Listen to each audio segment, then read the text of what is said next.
Nous ne pouvons pas nous empêcher de juger les gens qui nous entourent.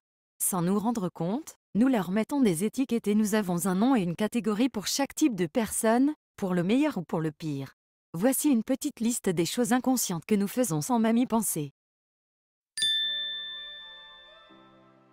Bien plus que le vêtement lui-même, c'est dans les couleurs que vous portez que les gens vous remarquent. Si vous portez par exemple du jaune les jours de pluie, les gens vont remarquer votre esprit optimiste. Si vous êtes toujours vu à porter du noir, ils pourraient penser que vous êtes renfermé sur vous-même. Le rouge est la couleur de la passion. Les gens qui portent du rouge peuvent être considérés comme ouverts et plus facilement abordables. Nous disons souvent des médecins qu'ils ont une terrible écriture, mais vous ne devez pas être un médecin pour avoir une mauvaise écriture. Il existe de nombreux styles d'écriture qui peuvent indiquer pas mal de choses sur nous. Les personnes qui ont une écriture bâclée peuvent être considérées comme paresseux ou pas intéressées par le sujet. Par contre, ceux qui ont une écriture soignée seront perçus comme ayant une maison bien rangée et ayant une manière de penser très structurée. Mordez-vous vos ongles ou tapotez-vous les doigts sur la table quand vous attendez par exemple quelqu'un? Nous remarquons facilement ces comportements de malaise et d'agitation. Ceux qui mordent leurs ongles peuvent paraître négligents ou avoir toujours l'esprit préoccupé. Les autres considéreront que vous êtes constamment inquiet et que vous ne pouvez tout simplement pas rester assis et profiter du moment.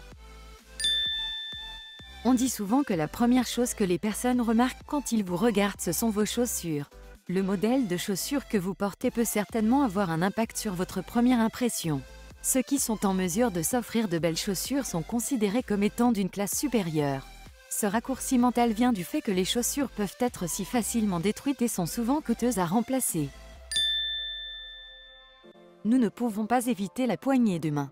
Il y a un tel protocole culturel quand il s'agit de serrer la main d'une personne que des bibliothèques entières de livres ont été écrites sur le sujet. La meilleure option est de garder une poignée de main de pression modérée. Une main molle vous fera paraître désintéressé ou peu présent face à la personne que vous rencontrez. Une poignée trop ferme peut vous faire paraître comme étant un usurpateur. Il est facile de mesurer les émotions de quelqu'un simplement en le regardant dans les yeux ou en scrutant les expressions de son visage. Ce n'est pas un hasard si pour les artistes, le dessin des yeux est l'une des parties les plus difficiles à faire. Nous exprimons tant de choses à travers nos yeux, la perte, l'amour, la tristesse, le bonheur, la confusion, etc. Les autres peuvent vous regarder dans les yeux et détecter de l'honnêteté ou de l'imposture. Avez-vous 8 chaînes en or qui pendent autour de votre cou? Peut-être portez-vous une montre de luxe, ou pas de montre du tout? Nous sommes obsédés par les bijoux depuis le début de l'humanité. Vous pouvez vous faire une idée de la vie sociale d'une personne à travers les accessoires qu'il porte.